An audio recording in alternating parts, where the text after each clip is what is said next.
कश्मीरी छात्रों और परिवारों के लिए बड़ी राहत है। ईरान से 900 कश्मीरी छात्र आज रात दिल्ली पहुंचेंगे। ईरान से छात्रों की वापसी के लिए मोदी सरकार ने ऑपरेशन शुरू किया है। छात्रों और उनके परिजनों ने पीएम मोदी और विदेश मंत्री जयशंकर का आभार भी जताया। बाकी छात्रों की जल्द वापसी की उम्मीद भी जताई है। कश्मीरी छात्रों और परिवारों के लिए बड़ी राहत है। ईरान ने 90 कश्मीरी छात्र आज रात दिल्ली पहुंचेंगे। ईरान से छात्रों की वापसी के लिए मोदी सरकार ने ऑपरेशन शुरू किया है और छात्रों और उनके परिजनों ने पीएम मोदी और विदेश मंत्री जयशंकर का आभार जताया। बाकी छात्रों की जल्द वापसी की उम्मीद भी जताई है। देखिए, जिस तरीके से ईरान में तमाम छात्र फंसे हुए थे, ऐसे में कुछ ऐसे भी हैं जो कि पूरे दुनिया भर, पूरे देश भर से तो है ही, लेकिन जम्मू कश्मीर के भी हैं कुछ। जैसे इसको लेकर जम्मू कश्मीर वासियों ने, खासकर कश्मीरी छात्रों को वापस लाने की उनके परिवार वालों ने प्रधानमंत्री नरेंद्र मोदी से गुहार लगाई थी और ईरान से 90 कश्मीरी छात्र आज रात दिल्ली पहुंचने वाले हैं। ईरान से छात्रों की वापसी के लिए मोदी सरकार ने ऑपरेशन शुरू किया है।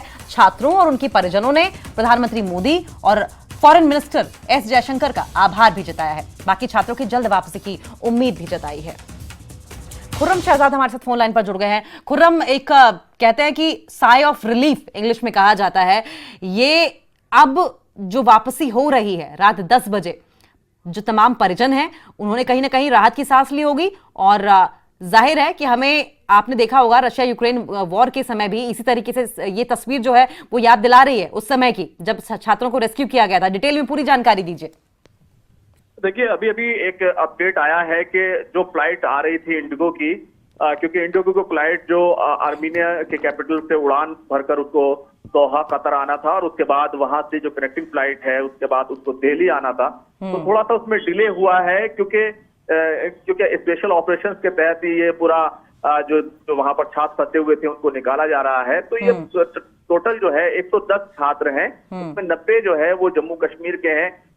वैसे तो जम्मू कश्मीर के जो छात्र हैं वो तकरीबन 1000 से ज्यादा जो है वो ईरान में पढ़ाई कर रहे थे, लेकिन अभी 90 जो है जो आर्मीनिया पहुंच गए थे उनको सेफली वहां से रेस्क्यू किया जा रहा है, वहां से निकाल के लाया जा रहा है। तो अभी जो अपडेट आया है तो थोड़ी सी फ्लाइट डिले है और तकरीबन रात के 2 बजे फ्लाइट जो है वो दिल्ली पहुंचेगी।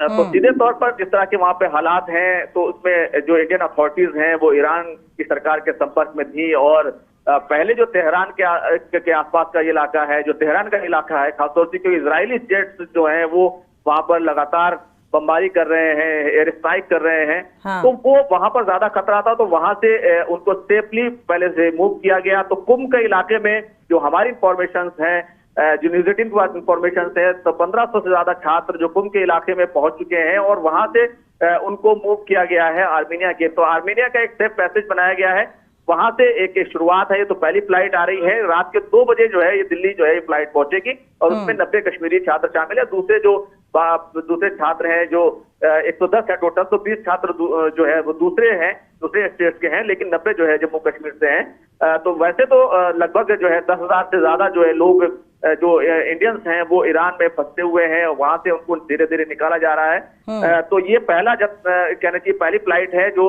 आर्मीनिया के रास्ते से जो है दिल्ली पहुंचने वाली है। लेकिन हम कुछ तस्वीरें दिखा रहे हैं खुर्रम, और इन तस्वीरों में तमाम जो बच्चे हैं वो फ्लाइट पर चढ़ते हुए नजर आ रहे हैं। ये मेरा आपसे सवाल इसलिए भी है क्योंकि कुछ ऐसी ही स्थिति हमने देखा था कि रशिया यूक्रेन वॉर के समय में जो बच्चे यूक्रेन में पढ़ने गए थे, वहां से जब उनको रेस्क्यू किया गया था तो ऐसी ही तस्वीर निकलकर सामने आई है। क्या इन दोनों तस्वीरों को अगर हम कंपेयर करें तो हालात आपको क्या समझ में आते हैं? आपका एनालिसिस क्या है खुर्रम? देखिए, अगर किसी भी क्षेत्र में, किसी भी इलाके में अगर कोई जंग होती है या फिर वहां पर स्ट्राइक शुरू हो जाती है तो ईरान का एयर स्पेस पूरी तरीके से बंद है।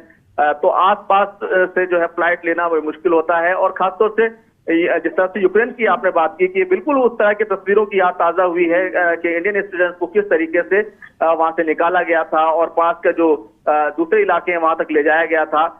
फिर वहां से फिर स्पेशल ऑपरेशन चलाया गया था और खासतौर से इंडियन गवर्नमेंट ने, मोदी सरकार ने वहां पर बातचीत की थी, रशिया के साथ बातचीत की थी, यूक्रेन के साथ बातचीत की थी। अब इस पूरे इशू में ईरानी अथॉरिटीज के साथ बातचीत हुई, फिर वहां से उनको सेफ जगहों पर मूव किया गया और उसके बाद आर्मीनिया जो के रास्ते जो है आर्मीनिया की सरहद पार कराई गई और वहां की कैपिटल से जो है अब उनको वहां से लाया जा रहा है। तो धीरे धीरे ये चीजें लगातार होती रहेंगी। इंडिगो की फ्लाइट जो है इस पूरे ऑपरेशन में लगाई गई है, तो दोनों फ्लाइट जो है इंडिगो की है। पहले जो आर्मीनिया कैपिटल है वहां से दोहा, और दोहा से फिर जो है न्यू दिल्ली के लिए फ्लाइट जो है वो रात 2 बजे तकरीबन यहाँ पहुंचने वाली है।